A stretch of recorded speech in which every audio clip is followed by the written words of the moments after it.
We will begin our new Philadelphia station on Friday evening. They want to get us on before the election. They're good people, and I will announce it on Friday, the Philadelphia station. Good for them. Great, great partners. Can I ask you folks a question? I sit here, I watch this every night. You probably do too, these boards and the polls and who's what. This has been going on for months. Has anything changed, Mr. Producer? It's a close election. We can't call it. But if this happens, we did it, and then this one wins. If that happens, but we don't know if that happens. What is the point of this? Is this news? I'm serious, folks. Do you find this entertaining or frustrating? People are bringing pollsters on. People are bringing experts on. They're bringing 538, 528, whatever the hell the guy's name is. It's, if he wins Michigan and if she wins this one, and then, you're standing on your head and picking your toes, and then this happens. I mean, what is this? It's just crazy to me. And it's been going on week after week, month after month. I don't do it. If we were pulling away in the night, I'd say something. Might we have a crushing victory? Yeah, we might. God forbid we might lose. That's why we're all mission-oriented here. I want to remind you folks of something. When I started doing radio, nobody, and I mean nobody, was endorsing candidates. Nobody. You remember that, Mr. Producer, right? People were looking at me cross-eyed. And I brought them on the program.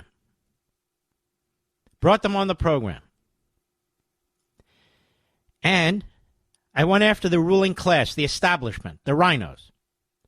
I remember a piece was written in National Review by my buddy, I think it was Rich Lowry, who I like very much, saying, what is this establishment versus, the base stuff? Well, it is what it is. I've been fighting this my whole life. When I supported Reagan in 76 and 80 in Pennsylvania, nobody did. Very few people did. So it's really amazing to me to just watch this and get dumber by the day. You're not learning anything. And now the polls are over, and now they're averaging it, and CNN has this one up by 5, that's an offline, or that's a yak, yak, yak, yak, to no end, for no point. And so we're mission-oriented here. We talk about history and philosophy, the Constitution, of course, and the law, many, many things. Some things have nothing to do with, dire life and death situations. But I just don't feel I should be wasting your time behind this microphone just running through numbers and posters and all that. To what end? We have a very busy show today. In less than a half hour, Ted Cruz is on the program. He's running for his political life. We have Derek Anderson on. Who's he? He's in Virginia 7th. He's running against this slimeball Vindman. You might remember him in the White House. Was working with the Democrats to get Trump impeached. They're running vicious, vile ads against this guy. And Carrie Lake, people are writing her off for dead. Not me. She's running behind, but she's running hard. And I believe in trying to help people. This is the program that put Marco Rubio on the map. Marco Rubio doesn't even return your call, does he, Mr. Producer? Marco Rubio pops up now and then. We don't know anything about him anymore. This is the program that worked hard to get Ted Cruz the nomination and elected before anybody knew who he was. And I can go down the list. Mike Lee. When Mike Lee was running, they don't have an open primary there. They have a convention, and we backed him very, very strongly. There are others. I just can't remember all of them. So you have an impact. You, the audience, not me, you. And so when people don't show up or something like that, they're dissing you. There's so many egomaniacs in this business. Egomaniacs. And I've just decided I'm done with it. Not the business, them. I wrote one this morning just to prove my point. No reply. Done with him. Completely done with the guy. But not the only one. Then there are very nice people, too. Very nice people who contact us. We do what we can to help them, and we'll continue to do so. President Trump, we spoke to him very early this morning, I think from his hotel room. He wanted to have a push on Friday, so we've talked with him. I will run the discussion with Friday. J.D. Vance will be coming on soon. We will be. Is that tomorrow, Mr. Producer? When is that? Tomorrow? Okay, tomorrow. We want to get the vote out, and nobody's better than you. You know, when they used to actually spend money in this business to determine who you were, who you supported, what kind of people you were, and that sort of thing, when I started in this business a few decades back, this audience was considered the most loyal audience of all audiences. You. And you are. You're also considered the smartest of all audiences. And you are. That's why we can go deep on history and the Constitution and other things, and you'll listen.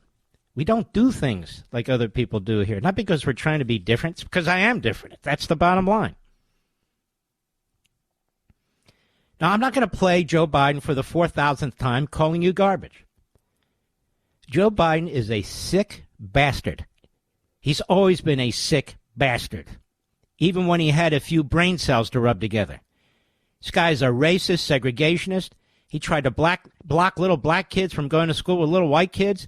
Then I got to hear these individuals in the media, some in sports, some here and there, backing Joe Biden and then backing Kamala Harris. I'm sitting here thinking, what the hell did Kamala Harris ever do for the black community? I'm quite serious. What the hell did she ever do? What did she ever do for women? Nothing.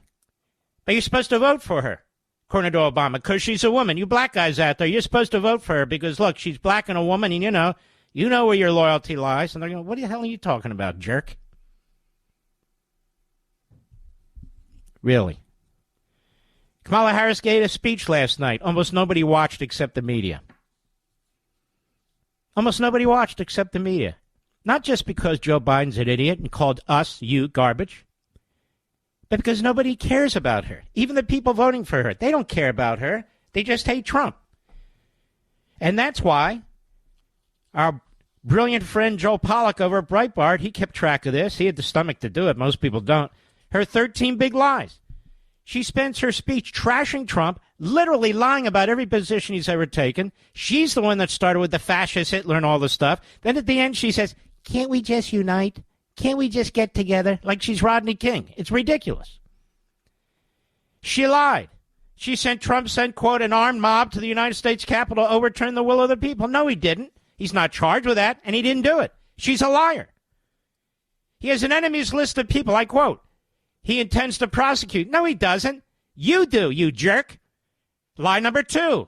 Quote, he says that one of his highest priorities is to set free the violent extremists who assaulted those law enforcement officers on January 6th. No, he doesn't.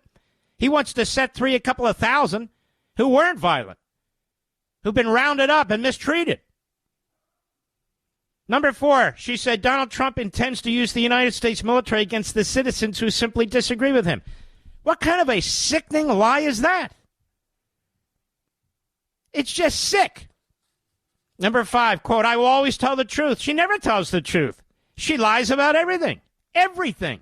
And then flip-flops and acts like I've always said. I've been clear. Number 6, listen to this one. Trump wants, quote, tax cuts for billionaires and big corporations. The vast majority of big corporatists and billionaires are backing her. That's how she got $1.2 billion to run propaganda right up to the day of the election. Trump cut taxes for the middle class. That's a fact. That is a mathematical fact. He's made proposals for the middle class. No tax on tips. No tax on overtime. No tax on Social Security benefits. And so forth. She didn't make those proposals as a senator, as vice president, even as a candidate. To the extent she made them, she stole them from him. She has no plan for the middle class other than to control, you neo-Nazis. You garbage out there. That's right. That's how they view you on the left. I've said 100 times, this election is between the ruling class and we the people. And the ruling class views us as whatever they say, garbage, extremists, radicals, to be controlled. Our speech needs to be controlled. Ask John Kerry. Ask Hillary Clinton. Ask the Harris-Biden regime that had tried to do that from day one. Ask them. Number 7, he will pay for these tax cuts for billionaires, of course, with a 20% national sales tax. You see, he's talking about tariffs. She says there'll be a 20% national sales tax on everything. First of all, to have a national sales tax, you would need congressional approval. You might even need a constitutional amendment. So they take the words, because this is what Marxist jihadists do, and they twist them and they lie about them. There's not going to be a 20% sales tax. And I want you union guys out there who know that Trump is trying to protect the steel industry and so forth and so on to understand what she's saying. She's saying if the communist Chinese want to destroy our steel industry, go for it. Go for it. That's what she's saying. Most of these tariff Trump talk about have to deal with the communist Chinese, how they steal our know-how, our technology, steal our businesses, copy our businesses, and then sell our stuff back to us. Trump says no. Apparently Kamala Harris says yes. Listen to this one. Number 8. Quote, he tried to cut Medicare and Social Security every year. What a liar. This has been fact-checked over and over and over again. He's never proposed cutting Medicare and Social Security. She has. She wants to put illegal aliens on Medicare. She may deny it now. That's what she said. And what she means by that is Medicare will be killed. It'll be destroyed. She says, quote, he would ban abortion nationwide. Has Trump said over and over again, I'm not going to do that? So why does she keep putting words in his mouth? Look at these lies. That's number 9. Number 10, Trump would restrict access to birth control and IVF. Birth control? Trump would control birth control? Has he said that ever, Mr. Producer? What the hell is she talking about? She's trying to scare the crap out of people, particularly women. She wants to win a race based on absolute lies. She's a psychopath. And IVF, it's Trump who promoted it first before anybody else. He didn't oppose it. But she says it anyway, because she knows she won't be fact-checked by the phony fact-checkers or the media. They're all in. Number 11, Trump killed a border security bill. You know, you're in this audience. 6 Democrats voted against it. Trump didn't kill it. She killed it. Biden killed it. It enshrines up to 8,000 illegal aliens a day. Over 2 million. And that doesn't even count gotaways. It enshrines catch and release within the United States rather than stay in Mexico. And I can go on and on. Do you want to pay for the lawyers for illegal aliens who are coming across the border, including Venezuelan gang members and MS-13 gang members? Well, you can't even pay your own bills? That's the bill she's talking about. She says, and I'll reintroduce it, and it'll die.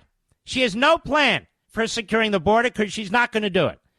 She has no plan for cutting costs in food and energy and clothing and housing, because she's going to contribute continually to inflation. She was the deciding vote, the tie-breaking vote as vice president, as she was 33 times. She was the one to get that bill passed that made your lives miserable. She said 12, Trump called soldiers suckers and losers. This has been debunked as a hoax over and over and over again. He never did. And we know he never would. 13, Trump wants to put people who disagree with him in jail. It's a quote from her speech last night. They want to put him in prison. God forbid if he loses the election, they're going to put him in prison. They're certainly going to try. They put Bannon in prison, Navarro in prison. They'll put all kinds of people in prison. They're going to unleash 87,000 IRS agents against you. They'll put you in prison. So they're accusing Trump of what they've done and what they want to do. 13 bold-faced lies. That's her speech last night. And she wants your vote. And at the end, she says, I believe in unity. This is a woman who never agreed to a bipartisan bill in the Senate. Never signed up for one. Was to the left of Bernie Sanders. As I said, even as vice president, 33 tie-breaking votes on the most radical legislation, the most in American history by any vice president. Called the Border Patrol, or ICE, Klansmen, calls you neo-Nazis. Her boss calls you garbage. How much more of this are you going to take? This is the ruling class trying to rule you. They have no respect for you whatsoever. You, the American people. This government, this country exists for you, not Kamala Harris, not the Democrat Party. And where does she give this speech? Washington, D.C. That's her constituency.